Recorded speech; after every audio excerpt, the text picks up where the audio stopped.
రోజు మనం ధ్యానించబోతున్నాం. ఈ అభిషేకం ఏంటంటే క్రీస్తు సంపూర్ణతను మనలోనికి తీసుకొచ్చే అభిషేకం. ఏంటండి? క్రీస్తు సంపూర్ణతను అంటే దీన్ని ఏమంటారంటే ఫుల్నెస్ అనాయింటింగ్ అంటారు. హల్లెలూయా. అంటే ఇది పూర్తిగా క్రీస్తు స్వారూప్యంలోనికి మనల్ని మారుస్తుంది. బైబిల్లో దేవునిలాగా మనం ఉండాలి. అసలు క్రైస్తవుని యొక్క గురి ఏమై ఉండాలండి? క్రైస్తవుని యొక్క గురి ఏమై ఉండాలి? ఆయనలా మారడమే క్రైస్తవుని యొక్క గురి. క్రీస్తులాగా మనం మారిపోవాలన్నదే మన గురి అయి ఉండాలి. ఇంకా వేరే గురి గమ్యాలు మనకు ఉండకూడదు. హల్లెలూయా. అందుకే పౌలు అంటాడు కదా, నేను గురి వద్దకే పరిగెట్టుచున్నాను. ఏంటి ఆ గురి? ప్రభు ఎదుట నేను నిర్దోషిగా నిలబడాలి.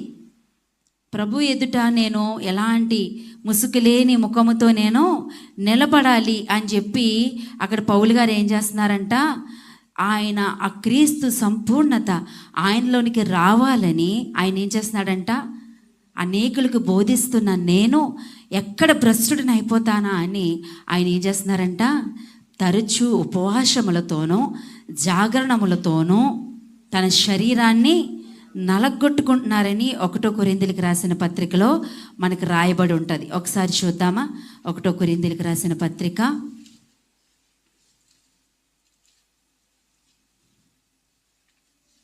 9వ అధ్యాయము 27వ వచనం, పై వచనం కూడా చదవండి. 26. కాబట్టి నేను గురి చూడని వాని వలె పరిగెత్తువాడను కాను, గాలిని కొట్టినట్టు నేను పోట్లాడుట లేదు గాని ఒకవేళ ఇతరులకు ప్రకటించిన తరువాత నేనే భ్రష్టుడనైపోదునేమో అని నా శరీరమును నలగొట్టుకుని అని దానిని ఏం చేసుకుంటున్నాడంట, లోపరుచుకుంటున్నాడంట. హల్లెలూయా. చూడండి, పౌలు గారు అంటా ఉన్నారు, అనేకులకి నేను బోధిస్తున్నాను. మనము ఇతరులకి బోధించడం చాలా ఈజీ. బోధ అనేసరికి వెంటనే సేవకులను చూడకండి. మీరు మీ పిల్లలకి బోధిస్తారా లేదా? అప్పుడు మీరేమయ్యారు? బోధకులు అయ్యారు. మీ భర్తలకి బోధిస్తారా లేదా? భర్తలు మీ భార్యలకు బోధిస్తారా లేదా? మీ పిల్లలకి బోధిస్తారా లేదా? మీరు ఎక్కడైనా డ్యూటీ చేస్తున్నప్పుడు మీ డ్యూటీలో ఉన్న వాళ్ళకి బోధిస్తారా లేదా? టీచర్స్ ఉంటే వాళ్ళు ఏం చేస్తారు? స్టూడెంట్స్కి బోధిస్తారు. బోధకుడు అనగానే పాస్టరే కనబడతాడు అందరికీ. నో నో నో, ఇక్కడ అందరం కూడా ఏంటి, ఆయా పనుల్లో మనం ఇతరులకి ఏదో ఒక రీతిగా బోధిస్తూనే ఉన్నాం. మరి బోధిస్తున్న మనము ఎలా ఉంటున్నాం? మనం వర్క్ చేసినప్పుడు మన కింద ఉన్న వాళ్ళకి బోధిస్తామా లేదా? ఏయ్ అలా చేయకండి, ఇలా చేయండి అని చెప్తామా లేదా? రూల్స్, రెగ్యులేషన్స్ ఇవన్నీ మనం చేస్తాం కదా, ఫాలో అవుతాం కదా. మరి మన లైఫ్ని ఇతరులకి మనం ఒక ఎగ్జాంపుల్గా చూపించగలుగుతున్నామా? అనేకులకి చూడండి, బోధిస్తున్న మనము చాలా లోపాలు మనలో ఉండవచ్చు, కానీ ఎవరికి కనిపించకపోవచ్చు. కానీ మనకు తెలుస్తుంది కదా, మనం ఏంటి అన్నది మనకు తెలుస్తుంది కదా. సో మన మనస్సాక్షి మనతో మాట్లాడుతూ ఉంటుంది.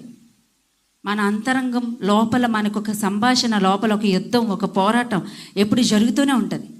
దాన్ని మనం దృష్టిలో పెట్టుకొని ఏం చేయాలంటే, నేను ఇతరులకు బోధిస్తున్నాను కానీ నీ విషయంలో నేను తప్పిపోతున్నాను, నేను ఈ విషయంలో సరిగ్గా లేను అని చెప్పి మనకు మనంగా ఏం చేయాలి? సరి చేసుకుంటూ ఉండాలి. హల్లెలూయా.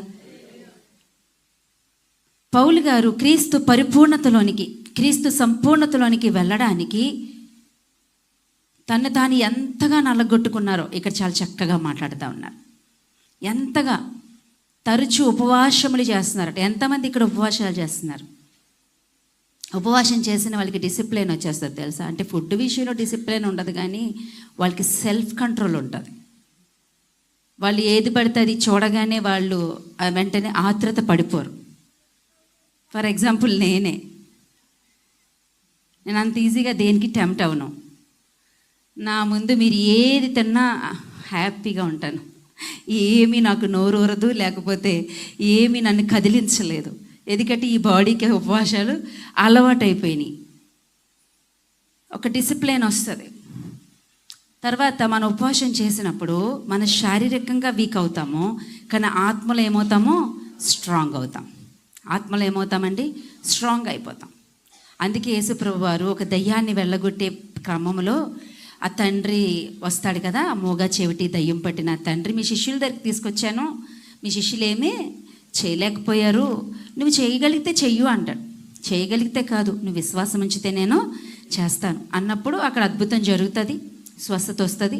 తర్వాత శిష్యులు వచ్చి మేము ఎందుకు అది వెళ్ళగొట్టలేకపోయాం, మేమెందుకు ఆ స్వస్థత కార్యాన్ని చేయలేకపోయామంటే అప్పుడు దేవుడు ఏమన్నారు, ఇట్టిది ఉపవాస ప్రార్థన వల్ల తప్ప ఇట్టిది వదిలిపోవుట అసాధ్యం. హల్లెలూయా. చూడండి, అంటే ఉపవాసం చేస్తే మనం ఏమనుకుంటాం, నేను చాలా వీక్ అయిపోతున్నానని. కానీ ఉపవాసం చేస్తున్నప్పుడు నువ్వు ఫిజికల్గా వీక్ అవుతావు, కానీ ఆత్మలో ఏమవుతావు, స్ట్రాంగ్ అవుతావు. అప్పుడు నువ్వు చిన్న ప్రార్థన చేసినా అక్కడ దుష్టుడు పారిపోతాడు. అందుకే చూడండి, యేసుప్రభు వారు రాత్రంతా ఆయన ప్రభుతో గడిపి బయటకు వచ్చి జస్ట్ ఒక్క మాట పలికేవాడు అంతే. బైబిల్లో ఒక మంచి మాట ఉంటుంది, అతడు అరవడు కేకలు వేయడు, జస్ట్ ఒక మాట పలుకుతాడంటే అక్కడ స్వస్థత వస్తుంది. జస్ట్ ఒక మాటను విడుదల చేస్తాడంటే అక్కడ అద్భుతం జరుగుతుంది. ఎందుకు ఇలా జరుగుతుంది, ఏముంది, అదేంటి, ఆయన చిన్న ప్రార్థన చేసిన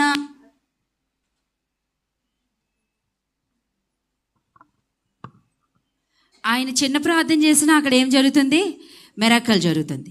మనం గంటలు కొలిది గుండెలు బాగా తీసుకొని చేసినా ఏం జరగట్లేదేంటి? కారణం ఏంటంటే మనం చేయాల్సిన దగ్గర చేయడం లేదు. నేను ఎప్పుడు ఒక మాట చెప్తా, గది లోపల నువ్వు ప్రార్థన చేస్తే గది బయట దేవుడు ఏం చేస్తాడు, తన కార్యాలు చేస్తాడు. హల్లెలూయా. కాబట్టి మనం జాగ్రత్తగా గమనించాలి, నువ్వెంతగా వ్యక్తిగతంగా దేవునితో గడుపుతావో అంతగా నువ్వు ఏమవుతావంటే స్ట్రాంగ్ అవుతావు. ఉపవాసము ద్వారా వ్యక్తిగత ఉపవాస ప్రార్థనలు కూడా మనం నేర్చుకోవాలి. చాలామంది సంఘంలో ఉపవాస ప్రార్థనకి సిద్ధపడతారు, కానీ వ్యక్తిగతంగా ఉపవాసం ఉండడానికి ఇష్టపడరు. కానీ వ్యక్తిగత ఉపవాస ప్రార్థన మనల్ని క్రీస్తులా మారుస్తుంది, క్రీస్తు సంపూర్ణతను మనలోనికి తీసుకొస్తుంది. అలాగని అలాగ ఉపవాసాలు చేయమని నేనేం చెప్పట్లేదు. ఎప్పుడైనా ఒకసారి ఆగండి, అలా లైఫ్ని అలాగే ఈడ్చుకొని వెళ్ళిపోకండి. ఆగండి కొన్నిసార్లు, ఆగి అసలు నేను ఎలా ఉన్నాను, నా జీవితం ఎలా ఉంది, నా జీవితాన్ని బట్టి నా దేవుడు సంతోషిస్తున్నాడా అని అలా ఆగండి. ఆగి మీకోసం మీరు ఒక రోజు కేటాయించుకొని, లేకపోతే ఒక రాత్రి కేటాయించుకొని, లేకపోతే ఇన్ని గంటలని కేటాయించుకొని దేవునితో మీరు సమయం గడిపి చూడండి. మనం ఏంటో మనకి తెలుస్తుంది, మనం ఏ స్థితిలో ఉన్నామో కూడా మనకు తెలుస్తుంది. అప్పుడు ఏమవుతుంది, మనం సరి చేసుకోవడానికి అవకాశం ఉంటుంది. మనం అలా వెళ్ళిపోతున్నాం అనుకోండి, అసలు మనకి ఇంకేం ఉండదు, ఏం తెలియదు కూడా. సో అందుకే పౌలు గారు బిజీ లేని తీరిక లేని పరిచర్య అని చేస్తూ ఉన్నాడు. తీరిక లేదు. ఇప్పుడు మా ఫ్యామిలీ ప్రేయర్లో అపోస్తల కార్యాలు మేము చదువుతున్నాం. ఆ చదువుతున్నప్పుడు ఆ ముందు రోజు శుభ్రం కొట్టేశారంట పౌలు గారిని. ఎలాగా, చేతులతో కర్రలతో కాదు, రాళ్లతోనే కొట్టారు. రాళ్లతో కొట్టి చచ్చాడు అనుకొని ఊరి చివర పడేశారు. పడేస్తే సంఘమంతా వచ్చి ప్రార్థన చేశారు. మెలకులోకి వచ్చాడు ఆయన. మెలకులోకి రాగానే ఎన్ని రోజులు రెస్ట్ కావాలి, ఎన్ని రోజులు రెస్ట్ కావాలండి రాళ్లతో కొట్టబడిన వాడికి? ఒక రాయి తగిలితే చాలు, మనకి రాళ్ళు అవసరం లేదు, వెంటనే ఒక 4 రోజులు సెలవు. కానీ నాకు ఆశ్చర్యం కలిగించే విషయం ఏంటంటే, పౌలు మరుసటి రోజే, ముందు రోజు జరిగింది, నెక్స్ట్ డేనే తను ఆత్మల పట్ల పరితాపము కలిగిన వాడై, ఏంటండి, ఆత్మల పట్ల పరితాపము నొందిన వాడై తను ఏం చేస్తున్నాడంట, వెంటనే సువార్తకు వెళ్ళిపోయాడంట. అంటే ఎక్కడ తీరిక లేదు, ఎక్కడ కూడా తన కోసం తను ప్రార్థన చేసుకోవడానికి తీరిక లేదు. సేవను బైబిల్లో యేసుప్రభువు వారు చెప్పారు కదా, మీరు సర్వలోకమునికి వెళ్ళి సర్వ సృష్టికి సువార్తను ప్రకటించి సమస్త జనులను నాకు శిష్యులుగా, దీని మీదే పౌలు ఫోకస్ చేశాడు. ఒక ప్రాంతం నుంచి ఒక ప్రాంతం, మీరు చదవండి ఒకసారి, ఆ పేర్లు కూడా పలకడానికి మనకు రావు. అపోస్తల కార్యాలు చదువుతున్నప్పుడు ఒక ప్రాంతం నుంచి ఇంకో ప్రాంతం, అక్కడైనా ఆటంకం వచ్చింది అనుకో ఆగిపోవడం కాదు, మళ్ళీ ఓకే ఇక్కడ ఆటంకం వస్తుంది కదా, సరే దీన్ని పక్కన పెడదాం, నెక్స్ట్ ఏ ఊరు ఉందో దానికి వెళ్దాం. అలాగ తీరిక లేని పరిచర్యలో కూడా తను గురించి తాను ఆలోచించుకుంటున్నాడు. నేను అనేకులకి సువార్తను ప్రకటిస్తున్నాను, అనేకులకి బోధలు చేస్తున్నాను, అనేక మంది సంఘాలు కడుతున్నాను, అనేక మంది మిషనరీస్ని తయారు చేస్తున్నాను, అనేక మందిని పట్టించుకుంటున్నాను, సంఘాలని బలపరుస్తున్నాను. ఇవన్నిటితో పాటు నేను ఎలా ఉన్నాను నా తండ్రి ఎదుట, నా జీవితం సరిగా ఉందా లేదా, నేను సరిగా ఉన్నానా లేదా. చాలామంది రీజన్స్ ఎలా చెప్తారంటే, ఏంటమ్మా అసలు దేనికి రావట్లేదంటే, మీకు తెలుసు కదా పాశ్రమ గారు, మాకు అవ్వట్లేదండి, చాలా కష్టమైపోతుంది, ఉద్యోగం, జాబు, షాపు, లేకపోతే ఇంకేదో కాలేజ్, ఇలా చెప్తూ ఉంటారు. మరి పౌలు గారు కూడా మీకన్నా ఎక్కువ కష్టపడుతున్నాడే, మరి ఆయనకి ఎలా అయ్యింది తీరిక? మనం ఇంకా ఉద్యోగం ఇన్ని అవర్స్ అని ఉంటుంది, ఈ అవర్స్లో మాత్రమే కష్టపడతాం. కానీ పౌలు గారు రాత్రి పగళ్ళు కూడా పరిచర్లో తీరిక లేని ప్రయాణాలు చేస్తూనే ఉన్నాడు. అయినప్పటికీ ఆగుతున్నాడు, కొన్నిసార్లు ఆగుతున్నాడు. ఆగి ఏం చేస్తున్నాడంటే, ఓకే నాకు పగలంతా అవ్వట్లేదు కదా, రాత్రులు నేను దేవునితో గడుపు అన్నాడు. జాగరణంలో ఏమన్నాడండి? తరచూ జాగరణం అంటే ఏంటి? రాత్రంతా పడుకోకుండా ఉన్నదాన్ని ఏమంటారు? జాగరణం అంటారు కదా. అంటే ఉపవాసాలు చేస్తున్నాడు, ఇంకేం చేస్తున్నాడంట, అక్కడ ఒక మంచి మాట వాడాడు, తరచూ అన్నాడా? చూడండి ఒకసారి. గాలికి కొట్టుకొని నేను పోట్లాడలేదు, కానీ ఒకవేళ ఇతరులకు ప్రకటించిన తర్వాత నేనే భ్రష్టుడిని అయిపోదునేమో అని నా శరీరము నలగొట్టుకొని దాన్ని ఏం చేసుకుంటున్నాడంట, లోపరుచుకుంటున్నాడు. అంటే శరీరం చెప్పినట్లుగా తను వినడానికి ఇష్టపడట్లేదు, ఆత్మ చెప్పినట్టుగా తన శరీరం లోబడాలని ఇష్టపడతా ఉన్నాడు. హల్లెలూయా. సో అందుకే పౌలు గారు పెళ్లి చేసుకోకపోయినా ఆయన అంత నీతిగా పరిశుద్ధంగా బ్రతకగలిగాడు. అంటే చాలామంది పెళ్ళిళ్ళు చేసుకోకుండా ఉంటారు, కానీ నేను ఎంతో మందిని చూశాను. నన్స్ తెలుసా? నన్స్ సమర్పించుకుంటారు క్యాథలిక్స్ చర్చెస్లో. చాలామంది పాపంలో పడిపోతారు, తర్వాత ఆలోచనల్లో పాపంలో పడిపోతారు. ఎందుకంటే పాపం అది వాళ్ళ సమర్పణ కాదు, వాళ్ళ పేరెంట్స్ సమర్పిస్తారు, పుట్టిన వెంటనే వాళ్ళని డెడికేట్ చేస్తారు. దానివల్ల ఏంటంటే వాళ్ళు ఏం చేస్తారంటే తప్పక అందులో వాళ్ళు అలా ఉంటారు, కానీ వాళ్ళ మనసులో ఉన్న ఆ యొక్క ఫీలింగ్స్ని వారు కంట్రోల్ చేసుకోలేక నేను చాలా చూశాను, కానీ అవన్నీ ఇక్కడ చెప్పలేను. సో జాగ్రత్తగా వినండి. పౌలు గారిలాగా పెళ్లి చేసుకోకుండా ఉండడం అందరికీ, అంటే పెళ్లి చేసుకోకుండా పాపం చేయకుండా ఉండడం చాలా కష్టం. అందుకే యేసుప్రభు వారు కూడా ఆయన పగలంతా ఏం చేస్తూ ఉన్నారు, సువార్త పనిలో బిజీగా ఉంటారు, రాత్రంతా ప్రభుతో గడుపుతున్నాడు. బైబిల్లో హెబ్రీయులకు రాసిన పత్రికలో ఒక మంచి మాట ఉంటుంది, ఆయన శరీరధారిగా ఉన్న దినముల్లో ఆయన ఏం చేశాడంట, మామూలు రోదన కాదు, మహారోదనతోను కన్నీళ్లతోను తన్ను మరణము నుండి రక్షింపగలవానికి. మరణం అంటే నరకము, అంటే పాపము మనల్ని ఎక్కడ తీసుకెళ్తుంది, నరకానికి తీసుకెళ్తుంది. సో తన్ను నరకము నుంచి తప్పించగలిగే తండ్రి కంట ఆయన ఏం చేస్తున్నాడంట, ప్రార్థనలు, విజ్ఞాపనలు, యాచనలు సమర్పించినందున ఆయన అంగీకరించబడ్డాడు. తాను పొందిన శ్రమల వలన ఏం నేర్చుకున్నాడు, విధేయతను నేర్చుకున్నాడంట. హల్లెలూయా. అంటే బైబిల్ యొక్క కొన్ని కమాండ్స్, బైబిల్ యొక్క రిస్ట్రిక్షన్స్, వీటన్నిటికీ లోబడేలాగా దేవుడు తనకి శక్తినిచ్చారంట. హల్లెలూయా. దేవుని మాటకి లోబడేలాగా.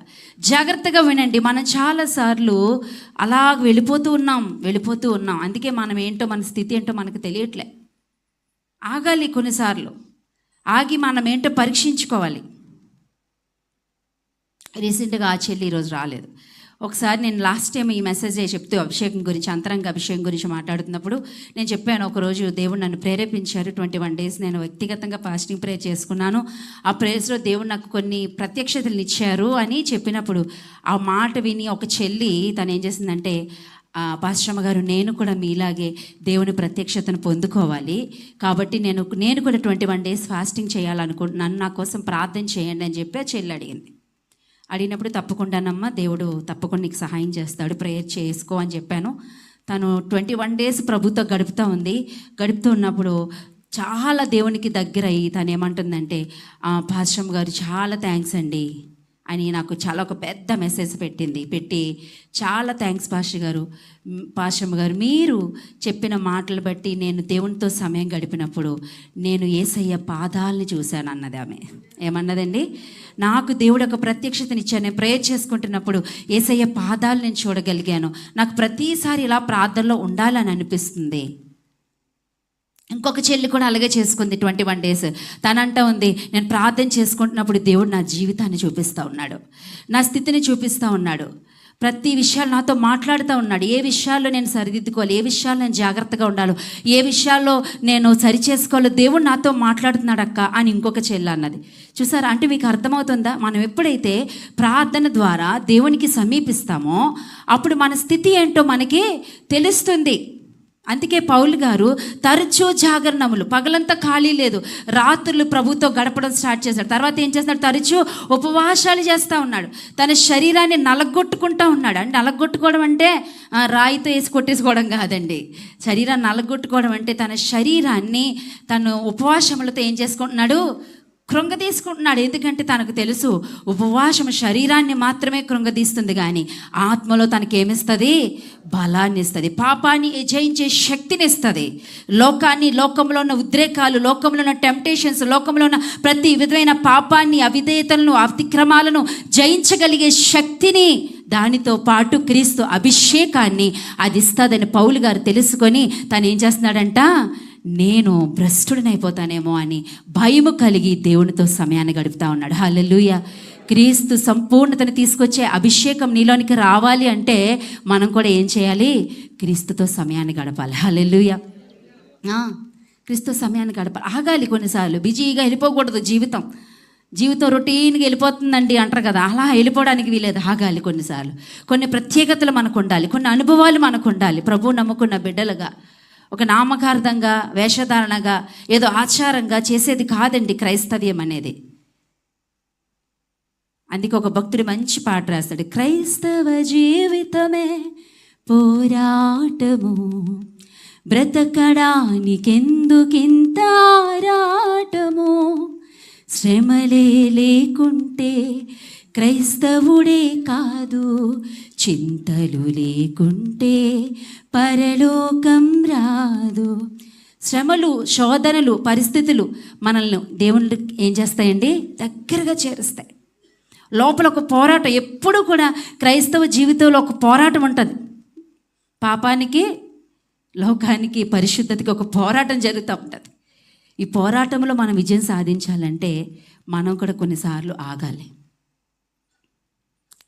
అసలు అభిషేకం అందరికీ అవసరమా? అభిషేకం అంటే సేవకులకే కదా ఉండాలి, ఇలా కూడా కొంతమంది మాట్లాడుతూ ఉంటారు. బయట సేవకులు బోధించే అభిషేకం గురించి నేను మాట్లాడలేదు, నిన్ను నన్ను మార్చే అభిషేకం గురించి నేను మాట్లాడుతూ ఉన్నాను. హల్లెలూయా! దీనికి ఒక ఆయన ఇలాగే క్వశ్చన్ అడిగితే ఒక గొప్ప దైవజనుడు ఏం సమాధానం ఇచ్చాడంటే, ఓకే, సేవకులకే అభిషేకమా? అయితే యేసుప్రభు వారు సేవకుల కోసమే సిలువలో ప్రాణం పెట్టాడా? ఏ విశ్వాసుల కోసం ప్రాణం పెట్టలేదా?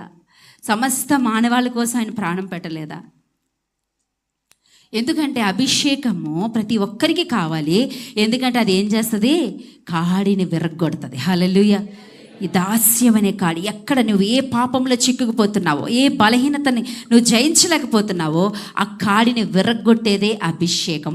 దాన్ని విరగ్గొట్టి నిన్ను ఏం చేస్తుంది? క్రీస్తు స్వారూప్యంలోనికి, క్రీస్తు సంపూర్ణతలోనికి నిన్ను తీసుకెళ్తుంది. హల్లెలూయా! అభిషేకం అంటే ఓ కేకలేసి, ఓ భాషలు మాట్లాడేసి, ఓ చప్పట్లు కొట్టేసి, ఇది కాదండి. అదొక వేరే పార్ట్ అది. కానీ నిజమైన అభిషేకం ఏంటంటే నీలో ఉన్న కాడిని బ్రేక్ చేస్తుంది. హల్లెలూయా! చాలామంది లోకం అనే, పాపం అనే కాడి క్రింద ఉంటారు. కొంతమంది ఈ మొబైల్ అడిక్షన్ అనే కాడి ఉంటుంది. కొంతమందికి నీలి చిత్రాలు చూసే కాడి, అందులో అదొక బంధకం, దాంట్లో నుంచి బయటికి రాలేరు. కొంతమందికి నోరిప్పితే బూతులు, కొంతమందికి నోరిప్పితే అబద్ధాలు, కొంతమందికి మోసం చేసే అలవాటు, ఇలాగ చాలా బలహీనతలు మనలో ఉంటాయి. గర్వం అనేది కూడా ఒక బలహీనతే. ఇలాంటి వాటన్నిటి నుంచి మనం విడుదల పొందుకోవాలి అంటే మనం ఏం చేయాలి? కొన్నిసార్లు ఆగాలి. పౌలులాగా ఆగాలి. ఆగి మనము కూడా ప్రభుతో సమయాన్ని గడిపినప్పుడు తప్పకుండా మనము కూడా క్రీస్తులా మారడానికి అవకాశం ఉంటుంది. హల్లెలూయా. కాబట్టి క్రీస్తు సంపూర్ణత. అసలు సంపూర్ణత అంటే ఏంటి? అసలు సంపూర్ణత అంటే ఏంటండి?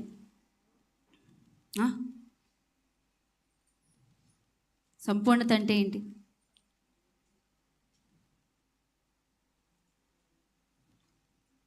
చెప్పాలి. షార్ట్కట్లో చెప్పుకుందాం. ఏ లోపము లేకుండా ఉండడం. హల్లెలూయా. సంపూర్ణత అంటే ఏంటండి? అసలు ఏ లోపము. యేసుప్రభు వారు ఇటు జీవితాన్ని జీవించారా లేదా? బైబిల్ చెప్తా ఉంది, ఆయన్ని వెతుకుతున్నప్పుడు ఆయనలో తప్పులు కనుగొనాలని చాలామంది ఏం చేశారంట? బోధత్వంలో పెట్టి మరి వెతికారంట శాస్త్రులు, పరిసయ్యులు. కానీ ఆయనలో ఏ లోపము కనుగొనలేకపోయారు. ఓకే ఏంటి, ఆయన దేవుడండి, దేవుని కుమారుడండి, అందుకేనండి ఆయనకి ఏ లోపం. అసలు యాక్చువల్గా ఆయన మనిషిగా వచ్చాడండి. మనకున్న ఫీలింగ్స్ అన్నీ ఆయనకు ఉన్నాయి, మనకున్న టెంప్టేషన్స్ అన్నీ ఆయనకు ఉన్నాయి. అందుకే కదా ప్రతి రాత్రి దేవునితో గడుపుతుంది. వాటన్నిటిని జయించడానికే కదా హెబ్రీయులకు రాసిన పత్రం 5వ అధ్యాయంలో ఈ మాట ఎందుకు రాయించాడు? ఆయన శరీరధారిగా ఉన్న దినములలో. చాలామంది ఆయన పాపాన్ని జయించేశాడంటే ఆయన దేవుని కుమారుడు కాబట్టి జయించేశాడు అంటారు. నో నో నో, ఆయన దేవుని కుమారుడుగా వచ్చాడు కానీ ఒక మనిషిగా వచ్చాడు కదా. సో ఒక మనిషికి ఉన్న ఫీలింగ్స్, ఒక మనిషికి ఉన్న టెంప్టేషన్స్, ఒక మనిషికి ఉన్న ఉద్రేకాలు అన్నీ ఆయనకు ఉంటాయి. వాటన్నిటిని జయించడానికి ఆయన ఏం చేశాడు? తరచూ ప్రభుతో తను కూడా శరీరధారిగా ఉన్న దినాలు మహారోదన చేశాడంట. ఏడ్చాడు దేవుని సందులో, తను విరగ్గొట్టుకున్నాడు. పోనీ మీకోసం చెప్తాను ఇంకొక వ్యక్తి గురించి. బైబిల్లో డానియేల్ అని ఒక వ్యక్తి ఉన్నాడు. ఈయనలో కూడా తప్పు కనుగొనలేకపోయారంట. ఒకే ఒక తప్పు ఆయనలో కనబడుతుందంట. ఏంటి ఆ తప్పు అంటే? ప్రార్థన చేయడమే ఆయన చేస్తున్న తప్పు. ఒకే ఒక తప్పు ఆయనలో కనిపిస్తుందంట. ఎందుకంటే రాజు ఆజ్ఞ జారీ చేశాడు. రాజు పర్మిషన్ లేకుండా ఎవరు వాళ్ళ దేవుళ్ళకి కూడా నమస్కారం చేయకూడదని కొంతమంది కుట్ర చేసి ఆ ప్లాన్ చేయించి రాజు ముద్ర వేయించారు.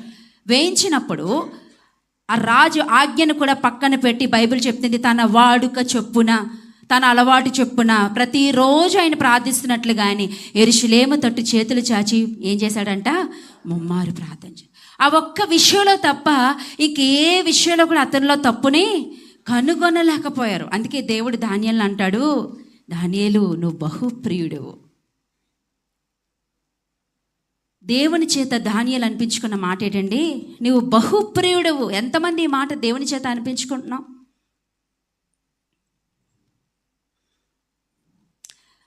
దానియేలు గురించి ఒక్కసారి కాదండి, దాదాపు 3 సార్లు ఆ మాట రాయబడి ఉంటుంది. మీరు దానియేలు గ్రంథం చదవండి.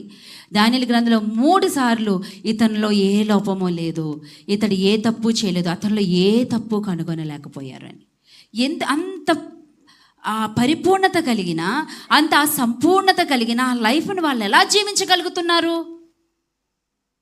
వాళ్ళకి సాధ్యమైనప్పుడు మనకెందుకు అది సాధ్యం కాదు?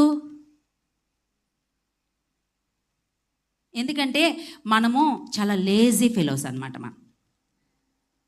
మన కోసం ఏడడానికి కూడా మనకు టైం ఉండదు. ఇతరుల కోసం ఏడడం పక్కన పెట్టండి, మన కోసం ఏడవడానికి కూడా మనకి ఏముండదు, టైం. మన కోసం మనం ప్రార్థన చేసుకుని మన లోపాలు, మన పాపాలు, మన బలహీనతలు సరి చేసుకోవడానికి, దాన్ని దేవుని సంధిలో ఒప్పుకోవడానికి, దేవుని సంధిలో సహాయం తీసుకోవడానికి కూడా మనకేముండదు, తీరుకుండదు. దీన్ని ఏమంటారంటే నిర్లక్ష్యం. అందుకే బైబిల్ ఉంది, ఆ దినము అకస్మాత్తుగా మీ మీదకి వస్తుంది. కాబట్టి అన్నిటి అంతము సమీపమైనది కనుక స్వస్థబుద్ధి గలవారే మెలకు కలిగి ప్రార్థనలు చేయండి. మెలకు కలిగి సిద్ధపడండి. ఏంటి సిద్ధపాటు అంటే? ఏంటి సిద్ధపాటు? అక్కడ బుద్ధి కలిగిన కన్యకలు ఏం సిద్ధం చేసుకున్నారు? నూనె దేనికి సాదృశ్యం? అభిషేకం అంటే ఇప్పుడు మనం దేని గురించి మాట్లాడుకుంటున్నాం? ఏ అభిషేకం? ఈ అభిషేకం అంటే ఇలా చేయగానే టచ్ అనగానే పడిపోయే అభిషేకమా? నో.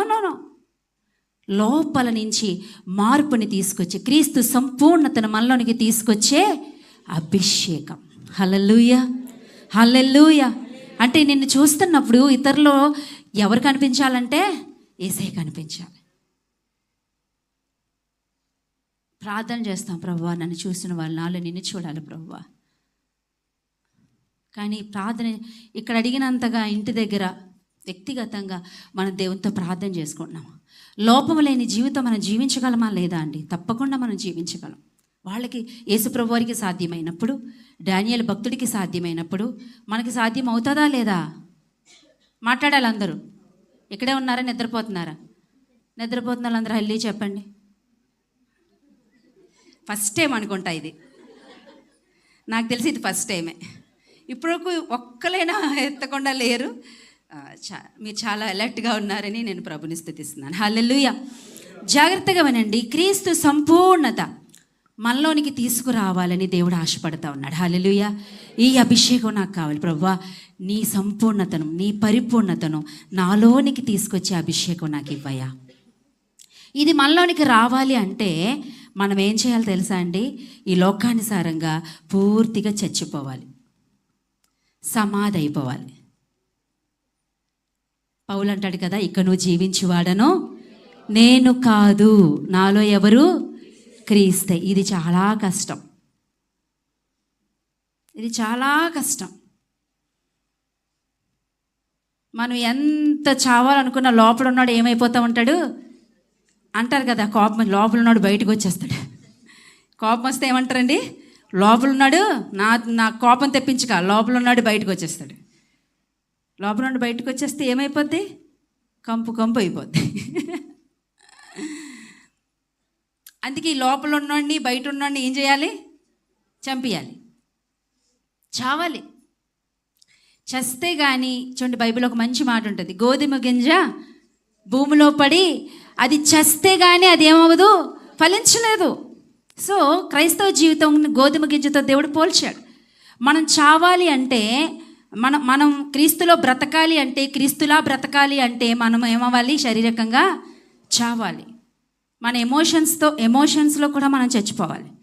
మన విజయ లైనస్ గారు ఒక మాట చెప్తూ అన్నారు, మా పాష గారు అంటారు, ఎస్ఆర్ మనోహర్ గారు, ఆ పాష గారు అంటారంట, మీలో ఎవరైనా చావాలనుకుంటున్నారా మా చర్చికి రండి అంటారంట. ఏమంటారండి? మీలో ఎవరైనా చావాలనుకుంటున్నారా?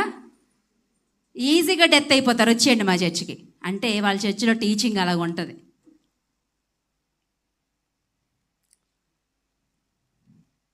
వాళ్ళ పేర్లు కూడా ఎక్కడ కనబడవండి. వాళ్ళ పేర్లు ఇప్పుడు మీటింగ్ పెడుతున్నాం అంటే ఫస్ట్ ఆయన చెప్పేది ఏంటంటే, నాకు మంచి హోటల్ రూమ్ కావాలి, లేకపోతే మంచి ఇది కావాలి, అవి చెప్పరు. ఫోన్ చేసి ఏం చెప్తారు తెలుసా? బ్యానర్లో నా పేరు ఉండకూడదు. మీరు ఫోన్లో ఒకవేళ ఏమైనా పోస్టర్ తయారు చేస్తున్నట్లయితే నా పేరు కూడా ఉండకూడదు, నా ఫోటో ఉండకూడదు, ఏం ఉండకూడదు అంటారు ఆయన. అసలు నేను అనేవాడు కనబడకూడదు. క్రీస్తు మాత్రమే ఆ మీటింగ్లో ప్రత్యక్షపరచబడాలి. సో నా పేరు వేయద్దు, మిమ్మల్ని బతిమాలుకున్నాను. మేమంటాం ఫోటో వేయం సార్, ఫోటో వేయమన్నా, కానీ పేరు వేయకపోతే ఎవరు వస్తున్నారు ఏం తెలుస్తుంది? పర్లేదు, నో ప్రాబ్లం, పేరు చెప్పొద్దు, మీటింగ్ ఉందని రమ్మని చెప్పండి చాలు. వాళ్ళు వస్తారు కదా, దేవుడే మాట్లాడతాడు వాళ్ళతో, నా పేరు అవసరం లేదా అంటారు. ఒకసారి రాయుడుపేట చర్చ్ ఓపెనింగ్ అయింది. చర్చ్ ఓపెనింగ్ అయితే ఆ చర్చిలో చాలా భారీగా ఏర్పాట్లు చేశారు, ఓపెన్ మీటింగ్ పెట్టారు. జేమ్స్ ఫిలిప్ గారు అంటే ఎస్ఆర్ మనోహర్ గారు చర్చ్ శిష్యుడే, ఆయన కూడా ఆయన్ని పిలిచారు వాక్యానికి. పిలిస్తే మన సేవకులకి, మన ఇటువైపు ఆంధ్ర వాళ్ళకి ఒక ఇది ఉంటుంది, ఏంటంటే సేవకులను ఏం చేస్తారండి? పూజించేస్తారు. ఇంకా అట్టిపళ్ళు అగ్రత్తులు ఒకటే తక్కువ. ఏంటండి?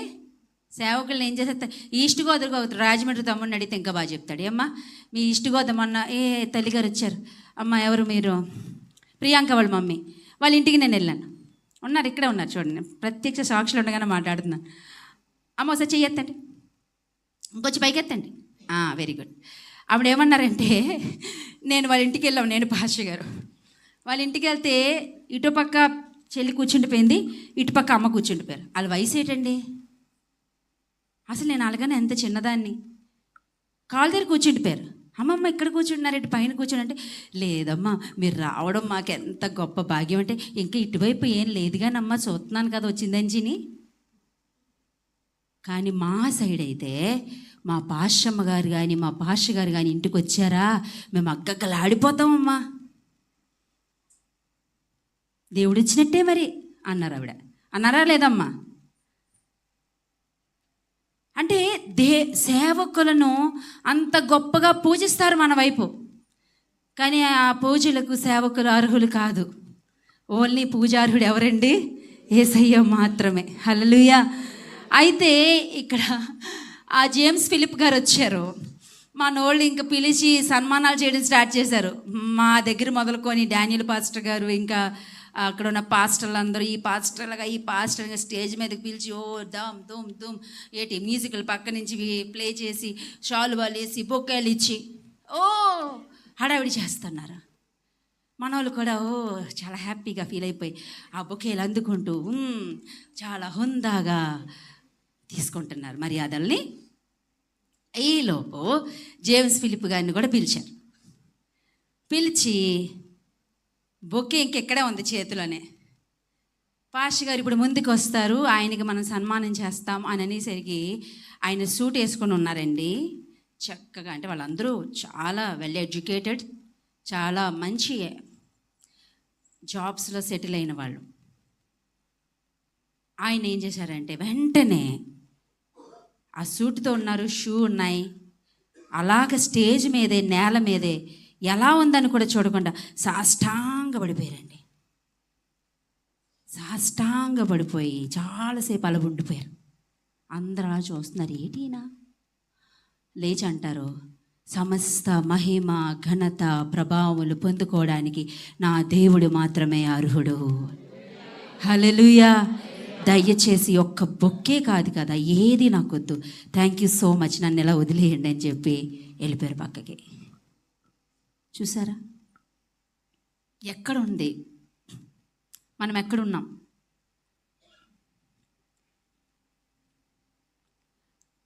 చచ్చిపోవాలి. నేను అనేది చచ్చిపోవాలి. అదే క్రీస్తు సంపూర్ణతను నీలోనికి తీసుకొస్తుంది. హల్లెలూయా. క్రీస్తు పరిపూర్ణతను, క్రీస్తులాగా నువ్వు నడుచుకునేటట్లుగా చేసేది ఏంటంటే నిన్ను నువ్వు చంపుకోవడం. పౌలు గారు చెప్పినట్లు మనం చెప్పగలమా అండి? ఆయన అంటాడు కదా, ఇక్కడ జీవించేవాడును నేను కాదు, క్రీస్తే నా యందు జీవం. ఇంకో దగ్గర అంటాడు, నేను క్రీస్తును పోలి నడుచుకొని చిన్న ప్రకారము మీరు నన్ను అయ్యో బాబోయ్, ఈ మాట చెప్పాలి అంటే ఎంత గట్స్ ఉండాలి. నేను క్రీస్తుని పోలి నడుచుకున్నాను, మీరు కూడా క్రీస్తుని పోలి నడుచుకోండి అని అంటారు ఎవరైనా. కానీ ఆయన ఏమంటున్నాడు, నేను క్రీస్తుని పోలి నడుచుకున్నాను, మీరు నన్ను పోలి నడుచుకోండి. అంటే క్రీస్తు నేను ఒకటే. క్రీస్తు ఎంత పరిశుద్ధంగా జీవించాడో నేను అంత పరిశుద్ధంగా క్రీస్తు ఎంత నీతిగా బ్రతికాడో నేను అంత నీతిగా బ్రతుకుతున్నాను. కాబట్టి మీరు నాలా బ్రతికితే సరిపోతుంది. ఎవరు చెప్పగలమండి ఈ మాటలు? నేను ఇక్కడ ఎవరిని సంతోషపెట్టాలని నేను ఇక్కడికి రాలేదు.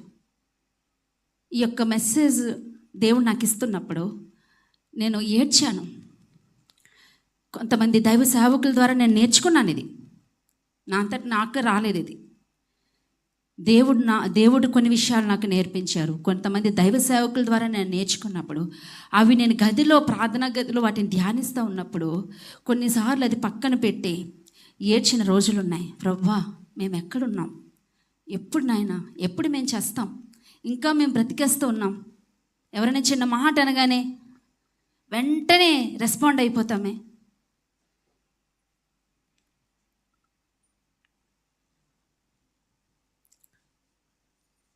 అందుకే మనం క్రీస్తుని లోకానికి చూపించలేకపోతున్నాం.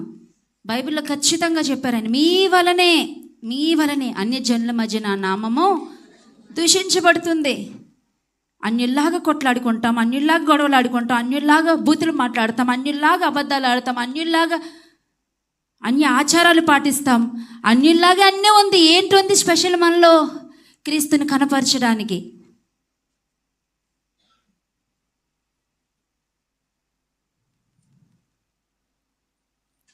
అందుకే అంటాడు, క్రీస్తు పరిపూర్ణత మనలోనికి రావాలంటే మనం చచ్చిపోవాలి. అది ఎలా అంటే, ఈ అభిషేకం అంట మన ప్రాణ ఆత్మ శరీరాలను ఏం చేస్తుందంటే సంపూర్ణంగా స్వాధీనపరుచుకునేటట్టుగా చేస్తుందంట ఈ అభిషేకం. హల్లెలూయా.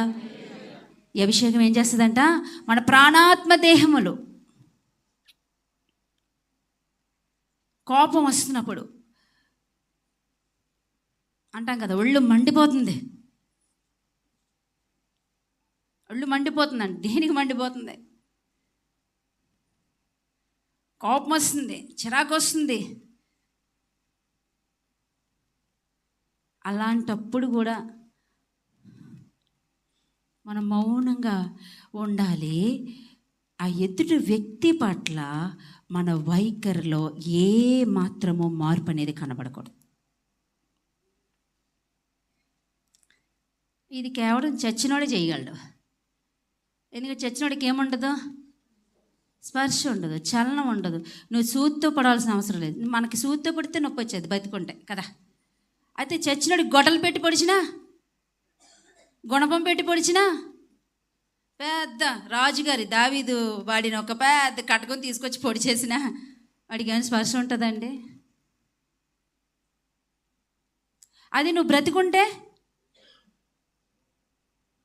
ఇగో మా అశ్విన్ బాబు ఉన్నాడు, వాడికి ఇంజెక్షన్ చేసినప్పుడు చూడండి, లావణ్య వచ్చిందా? కొంతమంది పెద్ద వయసే ఉంటుంది, కానీ ఇంజెక్షన్ చేసినప్పుడు చిన్న సూది.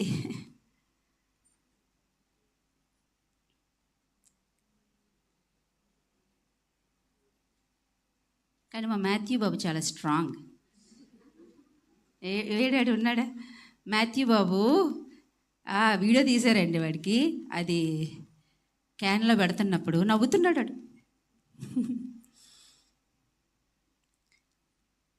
ఎస్, మనం చచ్చిపోతే మనం అలాగే నవ్వుతాం. ఏ విషయంలో? శరీర క్రియలు, ప్రాచీన స్వభావం, పాప పూర్వస్థితి, వీటన్నిటిలో మనం ఏమైపోవాలి? చచ్చిపోవాలి. క్రీస్తుని నమ్మక ముందు అవన్నీ చెల్లుతాయేమో, క్రీస్తుని నమ్మేక మాత్రం మనం చావాలి. చస్తేనే మనం ఏమవుతాము? చస్తేనే బ్రతుకుతాము. బైబిల్ అందుకని, నా నిమిత్తము తన ప్రాణమును పోగొట్టుకున్నవాడు బ్రతుకుతాడు. తన ప్రాణాన్ని పోగొట్టుకోకుండా జాగ్రత్తగా కాపాడాలనుకున్నవాడు ఏమైపోతాడు? సో దేవుని యొక్క పరిపూర్ణత, దేవుని యొక్క సంపూర్ణత మనలోనికి రావాలి అంటే మనం చావాలి. మనం ఎప్పుడైతే ఆ అట్టి స్థితిలోనికి వస్తామో ఈ అభిషేకం మనలోనికి వస్తుంది. హల్లెలూయా. ఈ అభిషేకం ఏం చేస్తుంది అంటే నీ ప్రాణాత్మ దేహములను ఏం చేస్తుంది? తన ఆధీనంలో ఉంచుకుంటుంది. నువ్వేమి రెస్పాండ్ అవ్వవు, ఏమి చలనం ఉండదు, ఎవరు నిన్ను కదల్చలేరు, ఎవరు నిన్ను డిస్టర్బ్ చేయలేరు. ఎవరైనా నువ్వు ఇట్టే విరిగిపోతున్నావంటే అర్థం ఏంటంటే నువ్వు బతికున్నావని. కొంతమంది ఇట్టే ఫీల్ అవుతారు చర్చిలో ఏదైనా యాక్టివిటీ విషయంలో, గబుక్కున వాళ్ళు చెప్పినట్టు ఇవ్వకపోయినా, వాళ్ళు అనుకున్నట్టు జరగకపోయినా, వాళ్ళకి ఏమైనా విషయాలు చెప్పకపోయినా వెంటనే హర్ట్ అయిపోతారు, వెంటనే ఫీల్ అయిపోతారు. ఎందుకంటే వాళ్ళు చావలేదు. పాష్ గారు ఓ 10 మందిని అందరి పేర్లు పొగిడి ఒక పేరు మర్చిపోతారు. కొన్నిసార్లు మతిమరుపు అనేది సహజం. ఆ వ్యక్తి ఏం చేస్తాడు? మన ఈ మధ్య ఒక వీడియో తెగ వైరల్ అయిపోతుంది, చూసారా? అది, నేను చర్చికి వెళ్ళాను, నన్ను ఎవరు పట్టించుకోలేదు, నేను చర్చికి రాను. నాకు ఎవరు ప్రెజర్ చెప్పలేదు, నేను చర్చికి రాను. నాకు పాటగా మైక్ ఇవ్వలేదు, నేను చర్చికి రాను. నాకు వాక్యం చెప్పడానికి అవకాశం ఇవ్వలేదు, నేను చర్చికి రాను. నా డ్రెస్ ఎవరు పొగడలేదు, నేను చర్చికి రాను. కామెడీగా ఉంది కానీ నిజంగా ఇప్పుడు కొన్ని సంఘాల్లో అలాగే ఉన్నారు ప్రజలు. ఎందుకంటే వాళ్ళు బతికేస్తున్నారు. సో మనము చావాలి. మనం ఎప్పుడు చనిపోతామో అప్పుడే అభిషేకం మనలోనికి వస్తుంది.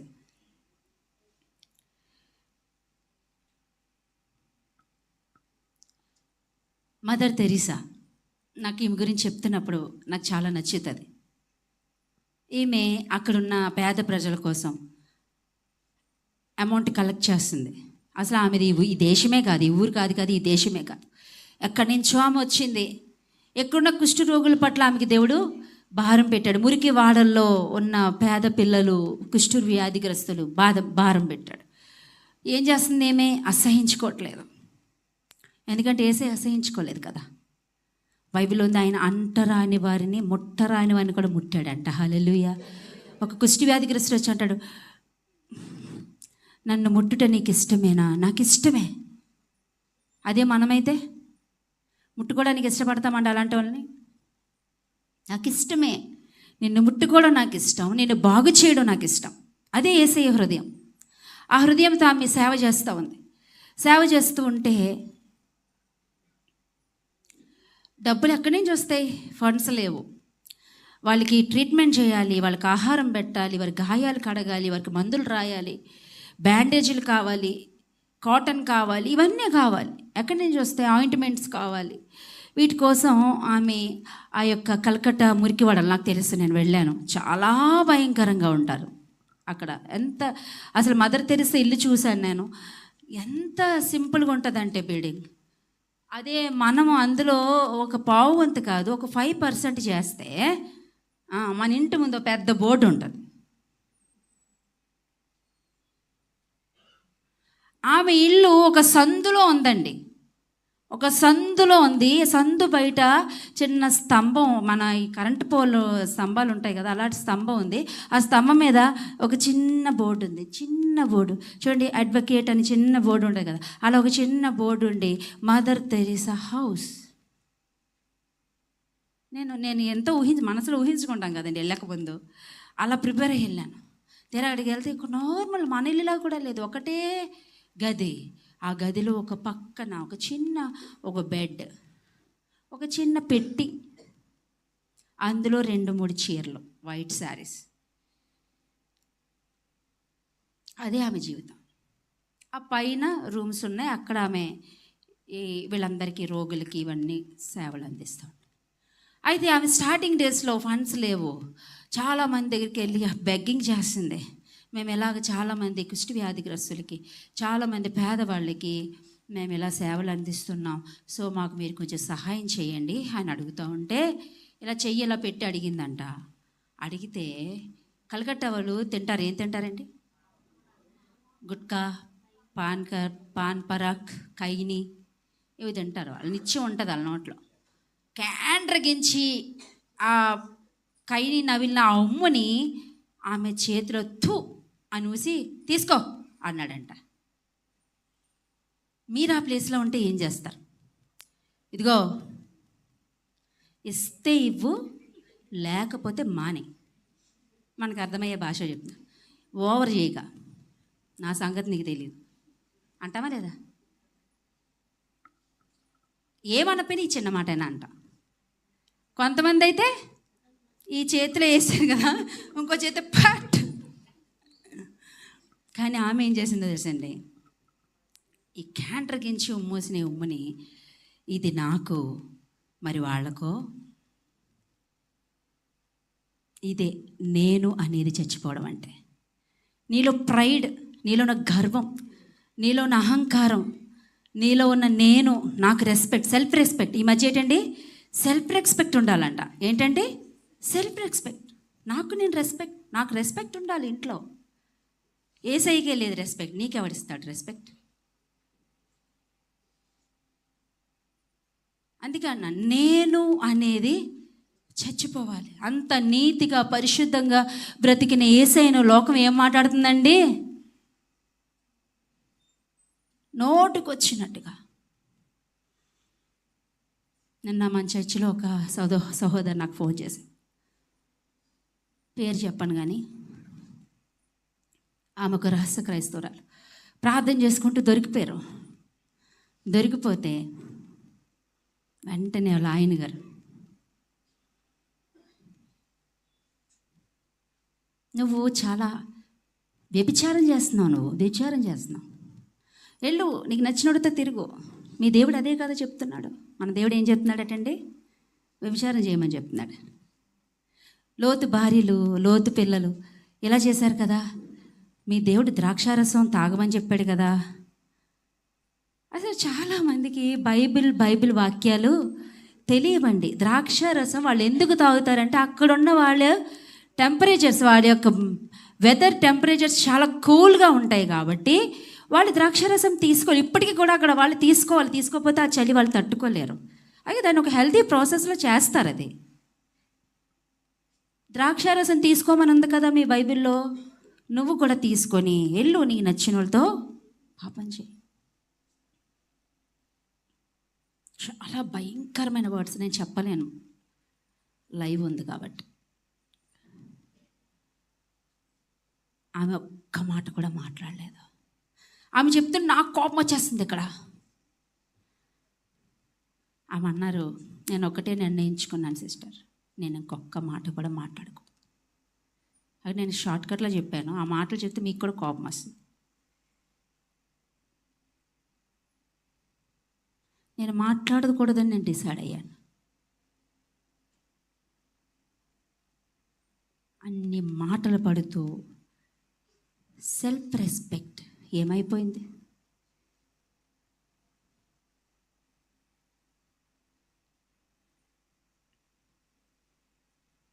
ఇండిపెండెంట్గా లైఫ్ క్యారీ చేయాలి, సెల్ఫ్ రెస్పెక్ట్ ఉండాలి. ఈ మధ్య కొత్త కొత్తవన్నీ వస్తున్నాయండి. ఆడవాళ్ళు మాట్లాడుతున్న మాట ఏంటట, independent life. Independent life job చేస్తూ వచ్చేస్తుంది ఇండిపెండెంట్ లైఫ్. ఎందుకంటే నేను సంపాదిస్తున్నానని చెప్పుకోవడానికి. మరి ఒకప్పుడు ఏమీ లేవే, అప్పుడు కుటుంబ వ్యవస్థలు బాగానే ఉన్నాయే.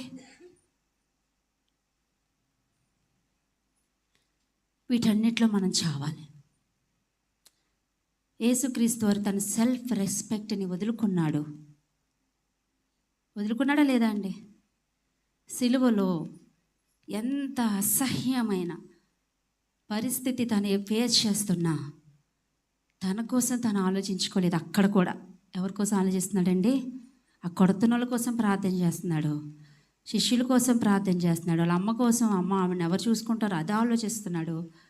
ఇంకేవేవో బాధపడుతున్నాడు. కానీ అరే నేను ఇంత నీతిగా బ్రతికాను, ఇంత పరిశుద్ధంగా జీవించాను, ఎవరికి ఏ కీడు చేయలేదు, అన్యాయం చేయలేదు, నన్ను ఎందుకు ఇన్ని మాట్లాడుతున్నారు అని ఆయన ఏ రోజు ఇది ఇవ్వలేదు కదా. అదే క్రీస్తు పరిపూర్ణత అంటే, క్రీస్తు సంపూర్ణత అంటే. హల్లెలూయా. లోపము లేని, నిన్నెవరైనా గుచ్చి బాధ పెడుతున్నా ఏ మాత్రం స్పందన లేకుండా క్రీస్తు ప్రేమను మాత్రమే చూపించగలిగేలాగా. ఎంతోమంది చెప్పుకోవచ్చు, ఎంతోమందిని చూపించుకోవచ్చు, కానీ వినడం ఈజీ. లైఫ్లో వాటిని మనం క్యారీ చేయాలి. హల్లెలూయా. లైఫ్లో మనం వాటిని పాటించాలి. ఎవరెవరి గురించో చెప్తాం, గ్రహాం స్టెయిన్స్ గారి గురించి, వాళ్ళ వైఫ్ గురించి, తర్వాత ఇంకెంతమందో బోల్డ్ మంది ఉన్నారు ప్రభు కోసం తమను తాము చంపుకున్నవారు. కానీ వాళ్ళందరి కోసం వినడం కన్నా మనం వింటున్నాం కదా, చాలాసార్లు వింటూనే ఉన్నాం, కానీ మనము ఎంతవరకు మారుతున్నాం? క్రీస్తు సంపూర్ణత. నువ్వు ఎప్పుడైతే దేవుని వాక్యాన్ని ఎప్పుడైతే ధ్యానిస్తావో అసలు దేవుడు అంటే ఏంటో నీకు తెలుస్తుంది ఫస్ట్ ఆఫ్ ఆల్. తర్వాత దాన్ని ఎప్పుడైతే నీ జీవితంలోకి అలవర్చుకుంటావో క్రీస్తు సంపూర్ణత నీలోనికి వస్తుంది. హల్లెలూయా, హల్లెలూయా. అందుకే ఉంటుంది, మీరు వినవారు మట్టుకే ఉంటే ఏమీ ప్రయోజనం లేదు. వాక్యం వినాలి, దాని ప్రకారం ఏం చేయాలి? జీవించాలి. ఎందుకంటే అభిషేకం గురించి తెలుసుకోవడం, క్రీస్తు సంపూర్ణతను తీసుకొచ్చే అభిషేకం గురించి తెలుసుకోవడం, దాని ప్రకారం జీవించడం అనేది అది చాలా అందమైనటువంటిది. హల్లెలూయా, చాలా అద్భుతమైనటువంటిది.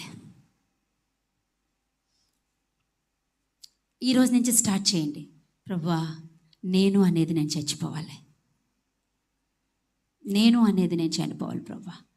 ఒక గొప్ప దైవజనుడి దగ్గరికి వచ్చి ఒక ఆయన అన్నారంట, నేను చూస్తుంటే ఎక్కువ నువ్వే కనబడిపోతున్నావు, నిన్ను నువ్వు ఎక్కువ చూపించుకుంటున్నావు అనేసి అంటే తీసుకోలేదట ఆయన. గదిలోకి వెళ్ళి అనుకున్నాడంట, వీళ్ళు ఇలాగే చెప్తారు, ఈ ముసలి పాస్టర్లు అందరూ ఇలాగే చెప్తారు, వీళ్ళు అప్డేటెడ్ వెర్షన్లో లేరు. అప్డేట్ అవ్వాలి. ఏంటండి ఇప్పుడు అంతా అప్డేట్ అవ్వాలి, అప్డేట్ అవ్వాలట.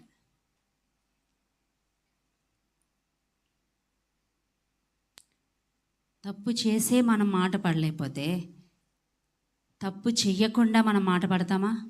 అస్సలు పడం. కానీ యేసు ప్రభువారు ఏ తప్పు లేకపోయినా తన మాటలు పడుతూనే ఉన్నారు.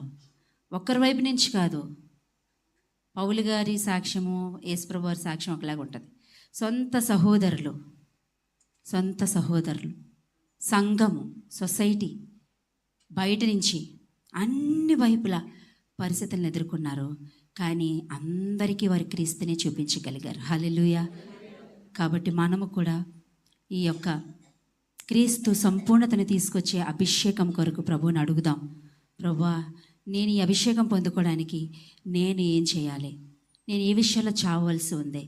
ఏ విషయాల్లో నేను మారవలసి ఉంది? ఏ విషయంలో నేను తగ్గవలసి ఉంది? ఏ విషయంలో నేను నలగొట్టుకోవాల్సి ఉంది? నాకు సహాయం చేయండి ప్రభువా అని ప్రార్థన చేసుకుందాం. అందరూ మోకాళ్ళేద్దాం.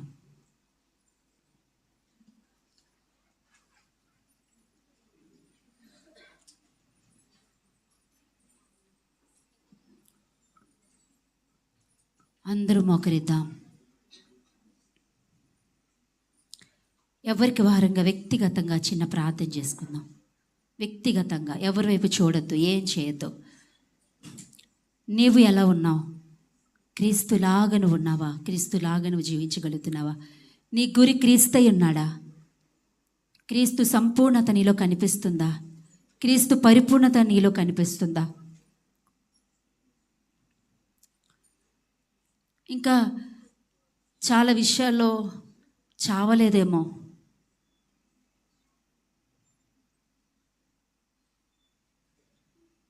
అందుకే భక్తుడైన దావీదు ఒక ప్రార్థన చేస్తున్నాడు. ప్రభువా, నా అంతరంగంలో స్థిరమైన మనస్సును పుట్టించి దేవా,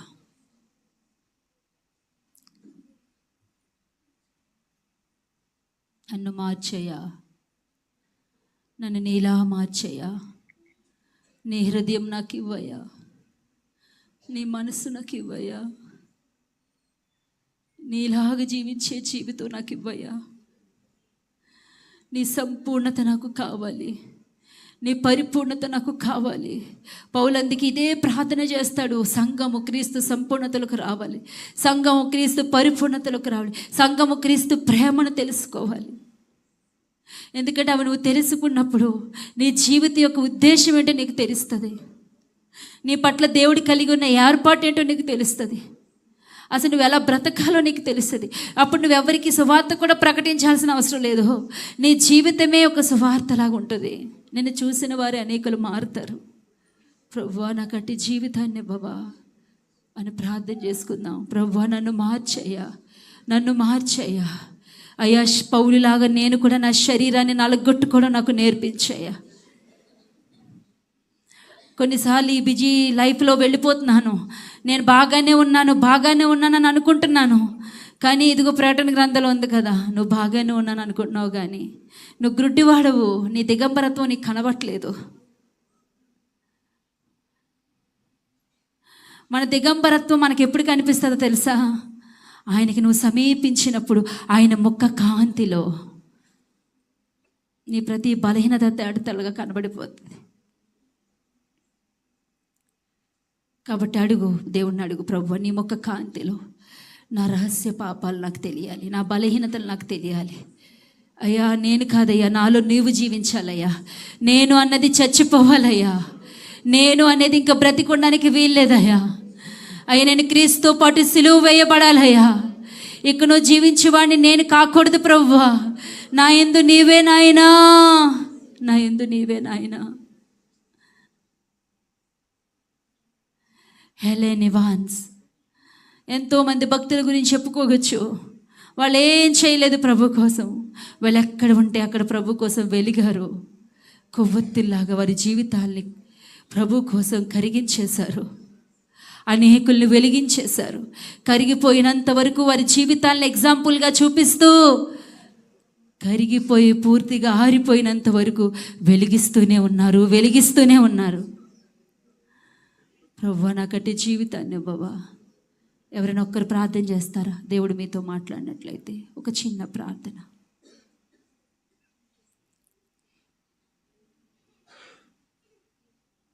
స్తోత్రం దేవా.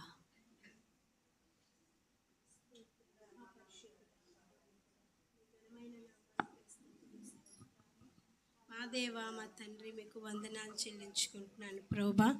ఇచ్చిన ఈ దినాన్ని బట్టి మీ పాదాలకు వందనాలు. సర్వశక్తిమంతుడా అయా, మీరు చూచుచున్న దేవుడు స్వామి, మీకు స్తోత్రాలు. లోకమంతా ప్రయాసపడుతున్నదంతా అయా నాది మాది అని ప్రభా, అది ఎంత పెంటగా